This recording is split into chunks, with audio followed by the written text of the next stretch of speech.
Welcome to the Maronite faith. In today's episode, we're going to be continuing to talk about a prophet very popular in the Old Testament, very well known in Lebanon, and his name is Prophet Elijah. In one of the earlier episodes, we spoke about how he was the hero of monotheism and how he told the people, you need to choose who is your God. Is your God Baal, the God of the Phoenicians, or is your God the God of Abraham, Isaac, and Jacob, the one true God?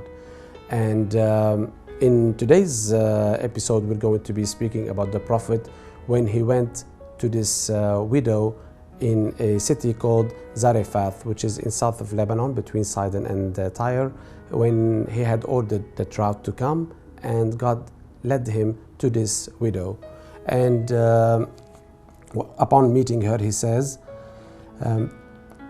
as he was going to bring it, he called to her and said, "Bring me a morsel of bread in your hand." But she said, "As the Lord your God lives, I have nothing baked, only a handful of meal in a jar, and a little oil in a jug. I am now gathering a couple of sticks, so that I may go home and prepare it for myself and my son, that we may eat it and die." And because a great famine has hit the area at that time. So we see this widow, although she had just a handful of flour left and a little bit of oil, she still welcomed the man of God. And but she said to him, "This is all what I have. We're going to bake this, and then we're going to basically die because of the famine."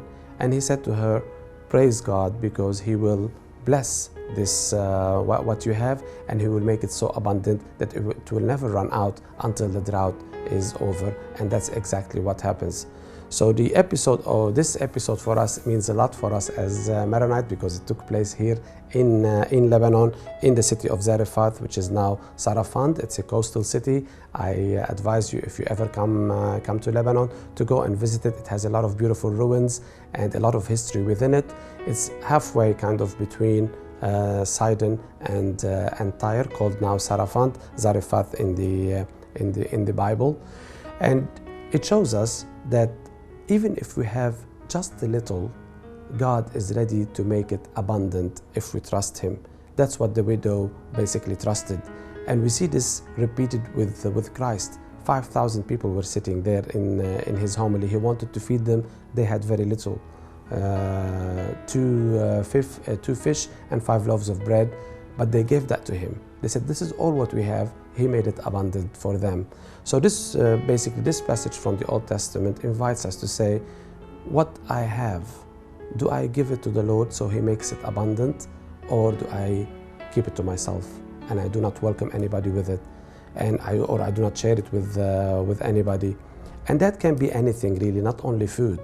If I have knowledge, if I have certain wisdom, if I have a little bit of wealth, do I keep it all to myself, or am I ready to say, "God, I'm going to put this in your service, make it abundant"?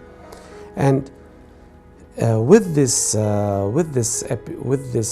event that took place with the widow, there is another event also which is important in the life of the prophet Elijah.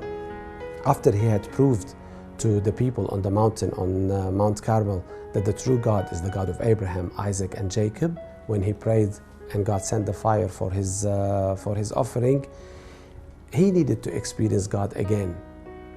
He ran away from the queen who was chasing him, and God said to him, "Come to this mountain, Mount Horeb, and I will meet you there." And this is the text, literally. In 1 Kings 19, verse 11, he said, "Go out and stand on the mountain before the Lord, for the Lord is about to pass by." Now there was a great wind, so strong that it was splitting mountains and breaking rocks in pieces before the Lord, but the Lord was not in the wind. And after the wind, an earthquake, but the Lord was not in the earthquake. And after the earthquake, a fire, but the Lord was not in the fire.